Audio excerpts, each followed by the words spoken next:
So chapter 2 deals with the chemistry, because life is organized, right? So we talk about life is organized. So things are going to start. We're going to start talking about things from an anatomical level. Then we're going to start talking about things from a cellular level. Then we're going to start talking about things from a tissue level, and then we're going to get into the organs. In each chapter we go in, they'll talk a little bit about the cellular level, a little bit about the tissues, then they'll go into the actual organ. So that chapter 2 was all about making sure you understood life or living components from a chemical basis, but that there are also components that are non-living that assist, so to speak, living organisms. And in our class, those living organisms we're talking about are humans. Now, of course, there are other living organisms, right? Aside from the animal kingdom. Right? Amoeba. What are the others? What are some of the others? Amoeba. Bacteria. Bacteria, that's one domain.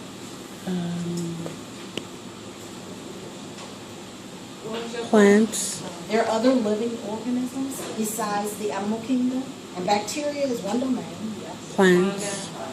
And kingdom plantae belonging to eukarya. Mm-hmm. That's true. And we talk about amoebas are living organisms, and they belong to the group Protista. They're part of the eukarya. Any others that you might know of? I can't hear you.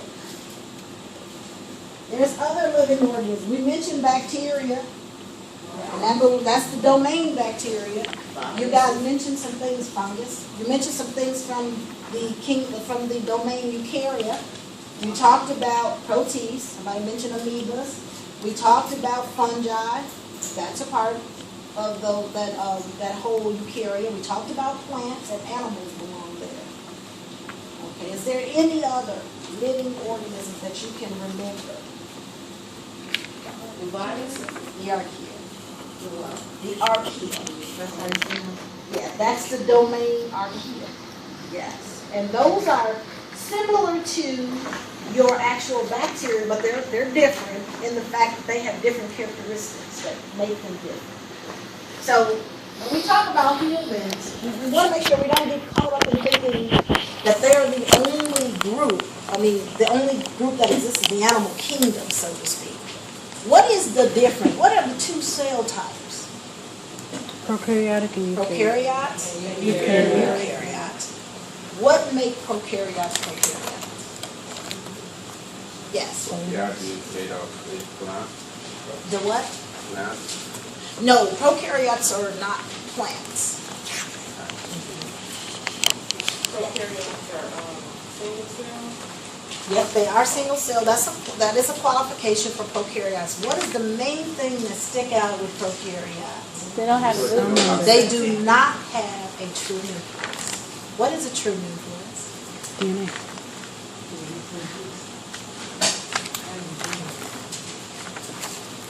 A true nucleus has a membrane covering the nuclear material. Because remember, the nuclear material is the genetic material, right? So bacteria and archaea are prokaryotes. A characteristic of them is that they're single-cell organisms. They one cell. But the thing that makes them prokaryotes, different from all the other organisms, is that they do not have a true nucleus. They do not have a membrane covering the nuclear material. That's why they're called prokaryotes. Eukaryotes have a nucleus covering. That's why all that stuff from the domain eukarya, all those things, protists, fungi, plants, and animals, all of those organisms have a true nucleus. They have a membrane covering the nuclear material. So when we're doing these chapters, you have to understand that when we're talking about humans, we're talking about eukaryotic organisms. All of our cells have a membrane covering the nuclear material. We're not prokaryotes. We don't socialize in a way that we can classify with prokaryotic organisms. They live in us and on us. Bacteria live in us and on us, and we'll talk about that. And it causes disease, too. And we'll get into that. And so when we think about living organisms, they start from a cellular level. All living organisms respect the cell theory. that cells come from pre-existing cells. That's the point. If it's not a cell, we don't constitute it as a living organism. Can you think about some chemical component that look like it might be a living organism, but it isn't? Could you think about that in any way before I say what it is? That's virus. Huh? That's the virus. That's viruses. Viruses are not constituted living organisms. They do not have a cellular arrangement. And so they don't fit in prokaryotes and they do not fit in eukaryotes. So definitely when you think about that, they cause all kinds of diseases and you would think that they were cells, but they're not. They invade cells and they destroy cell tissues. They're obligated parasites. Their job is to destroy whatever cellular level they're coming after. So we have living organisms, the cell theories, and the biogenesis theory. Organisms come from pre-existing organisms. So we got that. Everything else is non-living. So when we talk about chemistry, there's some non-living stuff and there's some living stuff. And the stuff that is living has cellular arrangement. Things that are non-living does not. Is water living? No. No, it is not. There is no cellular relationship with water. So it's not living. What is this? This is and you know this because of a few things, right? There's double, well, it's not even helical. This little demonstration here is helical. But it is double relationship. But it has some characteristics that make it DNA. It's made up of a bunch of nucleotides. And nucleotides have a special ingredients that make them nucleotides. One, they have a sugar, pentose sugar. And for DNA, we know that's deoxyribose. Do you remember what else made up a nucleotide? Nitrogen is base. A nitrogen base. And for DNA, they're adenine, which binds with thymine, guanine, which binds with cytosine. What's the other component that makes it a nucleotide? Thymine. Huh? Yeah, that's the nitrogen base. Thymine is the nitrogen base. It's one more component. We got the pentose sugar. We got the nitrogen base. What's the other part? The phosphate. The phosphate. Those three components make up the nucleotide. So DNA is made up of a bunch of nucleotides. And these two sides, so the backbones is the phosphate and the sugar, and they're being held together by the actual bases, but by way of hydrogen bonds. Hydrogen bonds are weak bonds. As you were reading over chapter 2, you read that. So this whole basic chemistry thing, you're familiar with this. Mass, matter, and weight. So matter, anything that occupies space, and it has some type of mass. So then mass, the amount of matter in an object. Weight is mass, but gravity is being pulled on it. So you'll hear, in your chemistry classes, you might hear matter and weight being classified differently, because matter is without gravity, and weight is matter with gravity. So then you have these elements, and if you remember elements and atoms, and they had the standard definition for elements, and they basically were saying that that was the simplest type of matter, typically composed of an atom of one kind. And then what is the atom? It is a type of element. It's the smallest element, right? So it has these different chemical and physical characteristics that make it what it is. And you remember an atom. You know that when you were reading chapter 2, atoms were composed of neutrons, protons, and electrons.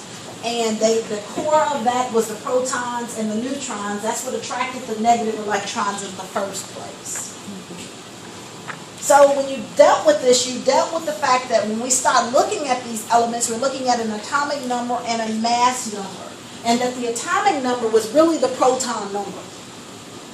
So whatever number of protons equal to the atomic number. And that the mass number was protons plus the neutrons.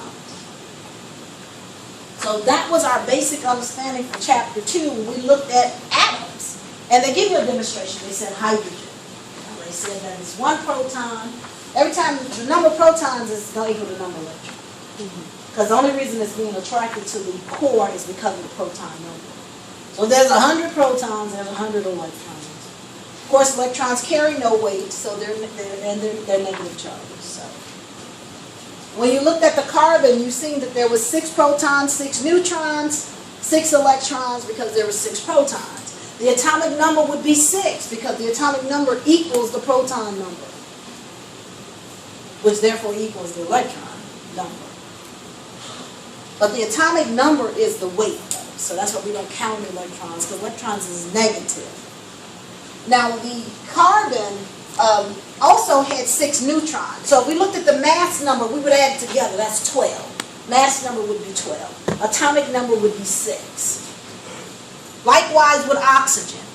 The atomic number would be 8. The mass number would be 16, because it's the proton plus the neutron number. There is characteristics that are referred to, or elements that are referred to as isotopes. And when you were reading over your chapter 2 some weeks ago, what you did remember from even your 100 level classes, that isotopes can carry the same proton number, but they have a different neutron number, which gives the atomic weight a different number. And the one that they talk about here in this particular example is hydrogen. As you can see, the hydrogen has no proton weight, the standard hydrogen, but the isotope has more, more, it has 2, a proton number, and this one has 3. And what you find out is that isotopes are very unstable and typically carry a radiological charge. They can use that in hospitals, like it discussed in chapter 2 in your book, and they would use those approaches to determine, certain elements in tissue because of isotopic instabilities. But what makes an isotope? It has a different proton number. Hydrogen is one, carbon is another one, phosphorus is another one, sulfur is another one. They all have isotopic, and oxygen also has isotopic relationships. As I mentioned before, they're radioactive, and they typically use them in the hospital. And what's familiar to you guys in this? Avogadro's number. The Avogadro's number. And whatever. What's the others? Moles. And the molar mass.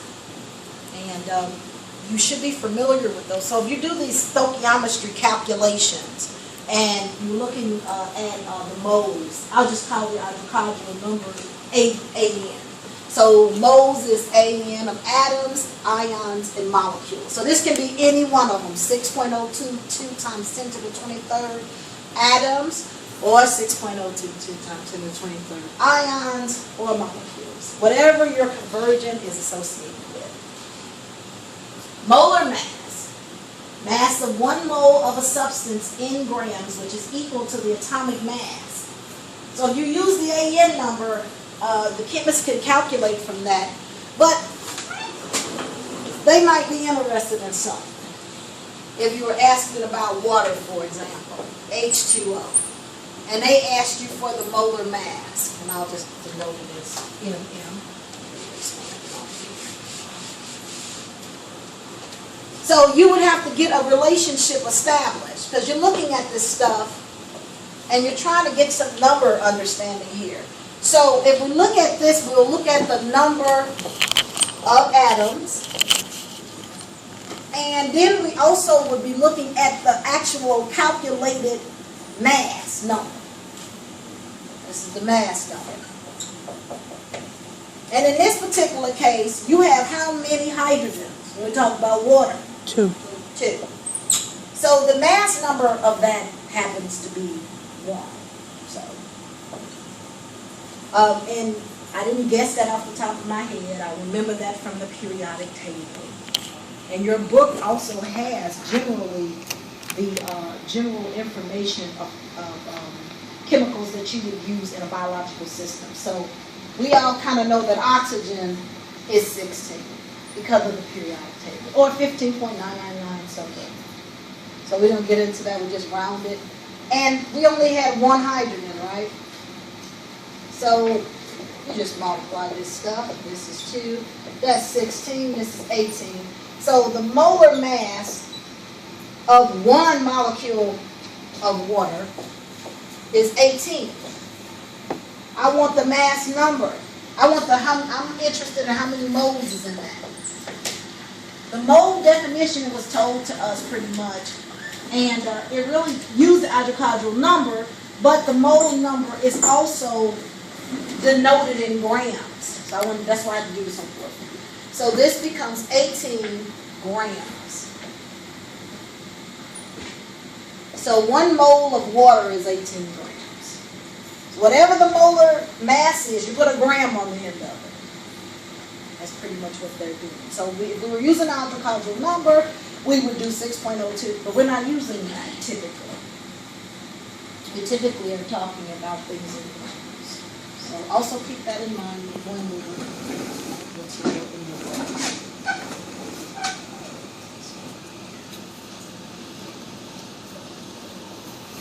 And so there are some chemical bond arrangements that you looked at when you were in chapter 2. You looked at ionic bonding and covalent bonding. And you knew that ionic bonding was an exchange of electrons. Covalent bonding is sharing them. And that sharing arrangement typically had something to do with the combination of cations and anions either binding evenly, which make them a whole other kind of covalent bond, or binding unevenly. So this is what you got from chapter 2. So here, the important ions in the human body. We already know calcium, we take it all the time. We take too much sodium. Potassium, hydrogen, hydroxide, chloride, bicarbonate, ammonium, phosphate ion, magnesium, and iodide. This is table 2.2 in your book that you got. And you can see there's different activities that are associated with these types of ions. So let's go over covalent bonding really quickly. We said that atoms are shared. They share one or more pairs of electrons. There's single covalent, where 2 atoms share 1 pair of electrons. There's double covalent, where 2 atoms share 4. Non-polar covalent. And in non-polar covalent, these electrons are shared unevenly, like in water. Shared equally. Unlike water, polar is what water is. Shared equally. So, fluoride, if 2 fluoride ions bind together, they're said to be a non-polar covalent bond relationship. Whereas water, water does some weird things in nature, which make them polar. So water, oxygen is in the center, and on one side in space, the 2 hydrogens are closer together, making one side of that molecule more positive and the other side more negative. So polar covalent, electrons not shared equally, is what you got here. And they show you a little situation here where they show these guys shared equally. That is a non-polar situation, as I gave you my example with fluoride. And the other one is water, which is polar. Yes. Will this be on blackboard? The slides are not on blackboard because this material is in your book. You should have actually read chapter 2. I'm just reviewing quickly over. Chapters 1, 2, 4 is where you have already gone over. I'm reviewing. Do I hand the notes? No. Because this same material is in your book. I want you to read it. Molecules and compounds. Molecules, just to sum them up, are going to be either 2 atoms of the same kind binding or atoms that are not the same kind binding. That's what makes your molecule. The example they give you is the hydrogen molecule, 2 hydrogens binding. What is a compound? A compound is a molecule, but it's a funny kind of molecule in that atoms are not necessarily alike in their binding. For example, they give you water. So when you kind of think about molecules,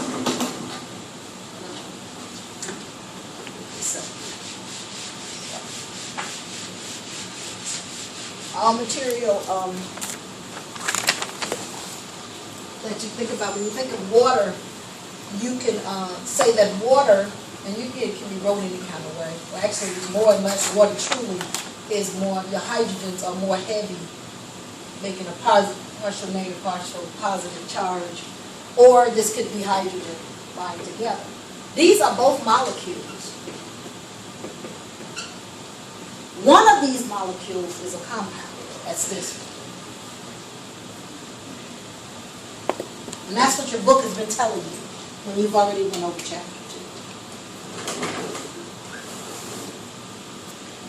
2. Molecular mass, we've already kind of talked about that. It's determined by adding up the atomic masses of its atoms and ions. This is sodium chloride, regular salt, table salt. Sodium is about 22.99 or 23, we always round it from the periodic table. Plus, and that's given to you. So you would never be in a situation where you wouldn't be given that. And chloride is 35.45. So you add those guys together, then you have the how many moles of molecular weight, or mm. But if you want to know 1 mole of that, you just add gram to the end of that. This whole thing about forces, because that's how we get bonds in the first place. And so there's some type of intermolar force that's applied to bonds. And those forces can be very strong, which make that a strong bond, or they can be weak. So it depends on what you're looking at.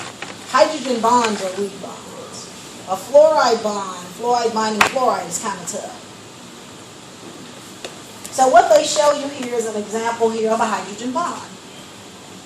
Okay, before we start moving out of here, you talked about atoms. I wanted you to know that. You got that too. You know the characteristics of an atom. We talked about molecules, moles. We talked about the algebraic number. So that highlighting, even, not even necessarily reading, highlighting in your book. This is what we talked about. So you want to make sure you're keeping that in mind. Putting the line in your book or right in the head of that title line, because we're discussing that. And this gives you an opportunity to go back and read over what you should have already read. Okay, so we talked about the 2 bonds, ionic and covalent bonds. So it's either going to be ionically bond or it's going to be covalently bond. Covalent bond can be looked at in 2 ways. Non-polar covalent bonds, where they share equally those electrons, or polar bonds, where they do not share equal electrons. Like water. More on one side, the hydrogens are on one side, making it more positive on one side, more negative on the other. So let's look at some of the bond arrangement. Hydrogen bonds is one type of intermolecular force, and it's a weak one. And in this particular case, it typically has to do with either the oxygen, the nitrogen, or the phosphorus. In this case, we can say water. And you can see oxygen here, the one in the center is oxygen, a red one, binds to the molecule of another water molecule, but to that hydrogen. So this is the relationship you got here. So the thing that is more, this negative side is attracted more to the positive end. So this is what you got when we talk about hydrogen bonding. Yes. Why do you call it a weak bond? Because it's easily broken. So it can be easily broken. And it's denoted for you as an easily broken bond by the dots. Okay. We'll learn why it's important. Hydrogen bonding is important. For our system, we have to have it. Those bonds need to be broken. So here you go in your book, table 2.5. I've found that tables have saved my life throughout, everything. Because good tables and figures should be able to stand alone. And before you get into the meat of the chapter, you could go over those tables and figures, and they could help navigate you through that chapter. So here you got comparison of bonds. We talked about ionic bonds, and they show you sodium chloride as an example. That's exchanging electrons. Polar covalent bonds deal with unequally shared electrons. Non-polar covalent bonds deal with equally shared electrons. And hydrogen bonds, this attraction is weak because it's actually one molecule, either oxygen, nitrogen, or phosphorus, binded to the other molecule, the weaker end of that molecule, which is the hydrogen. So you can see oxygen is binding to the hydrogen of another water molecule.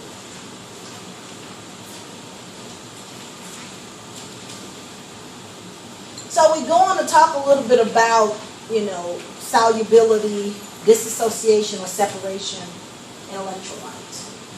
So when we think about things that are soluble, we're really talking about things that we can add together and get a dissolving or equally blended solution. So water is a good solvent in that water disassociates stuff very good, right? We know that with Kool-Aid. That's our chemical experiment today. Kool-Aid. There it is, a big old huge thing of water. And that little dye stuff that you put in there. What happens to that dye when you mix it around and evenly disperse? Because water disassociates. It's a good solute. The solvent, it's a good solvent, excuse me. It's a good solvent. S-O-L-U-N-T. It's a good solvent. Whereas the solute is the dye, the little stuff for the Kool-Aid, the flavoring for the Kool-Aid. That's the small stuff that disassociates in that big old huge thing. And it's very homogeneous. You can really see it clearly through and through if you mix it well enough, right? So that means that the dye from the Kool-Aid package is soluble in water. What else do we need for our chemical solution to Kool-Aid? Sugar. Which is also soluble in water. So the solute, which is the sugar in the Kool-Aid, mixes with the solvent, which disassociated, and that makes the solution. Electrolytes are going to be some disassociation that has an ionic characteristic, meaning it has some type of charge, like calcium, sodium, potassium. Those things have a charge on them. Chloride. And things that are non-electrolytic do not have electroconductivity. They don't have a charge on them.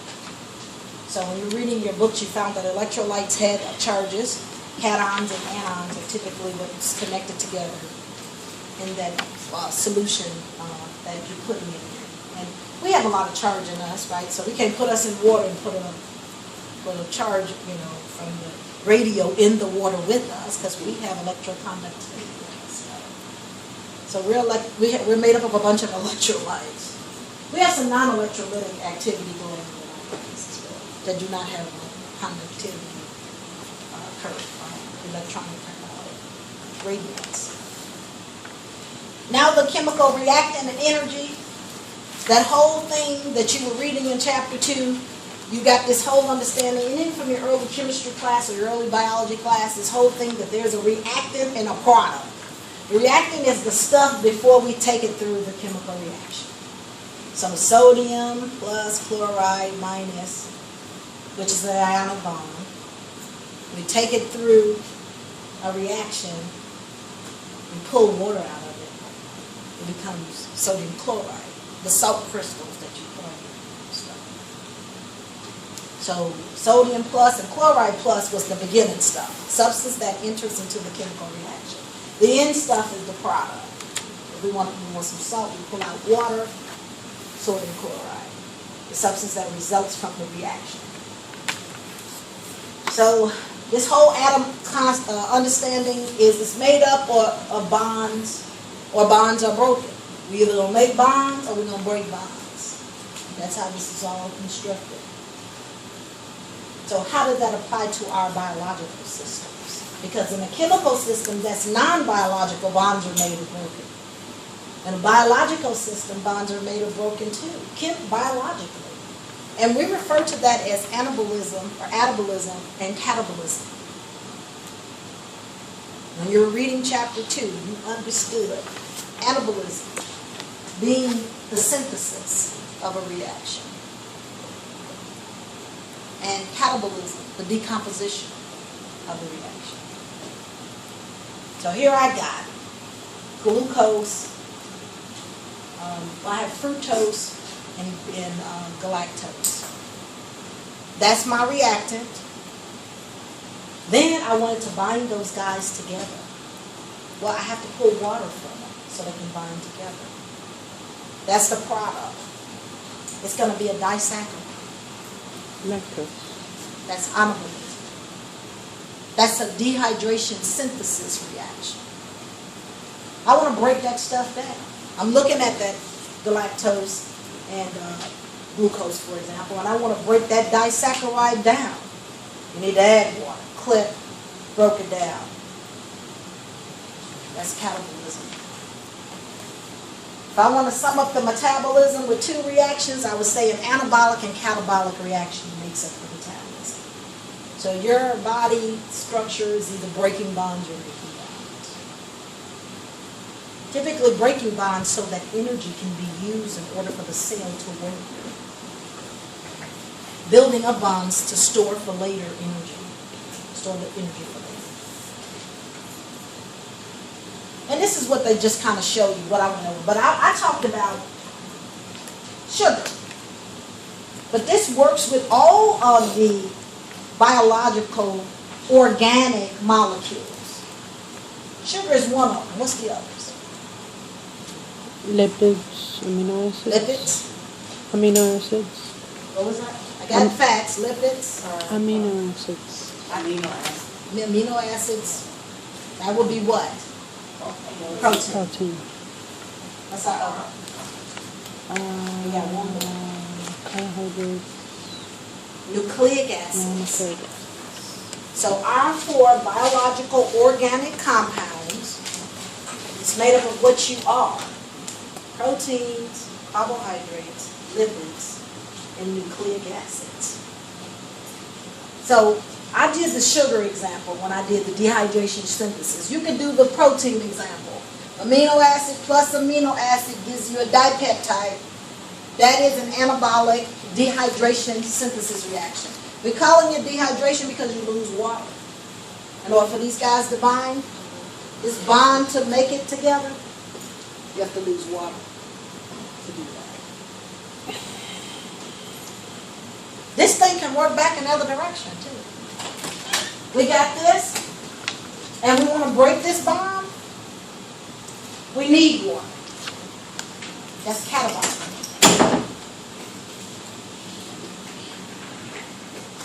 They show you with the sugar. The disaccharide I spoke about earlier, plus water, gave us glucose and glucose, because water is needed to disassociate, to separate these two glucose molecules. This is decomposition, a catabolic reaction. Yes. How do you know when water is needed and not needed to break down? Well, if it's a disaccharide and you need to utilize energy, or the cell needs to utilize energy, it's going to break it down. Because every time we break these things, this stuff releases energy.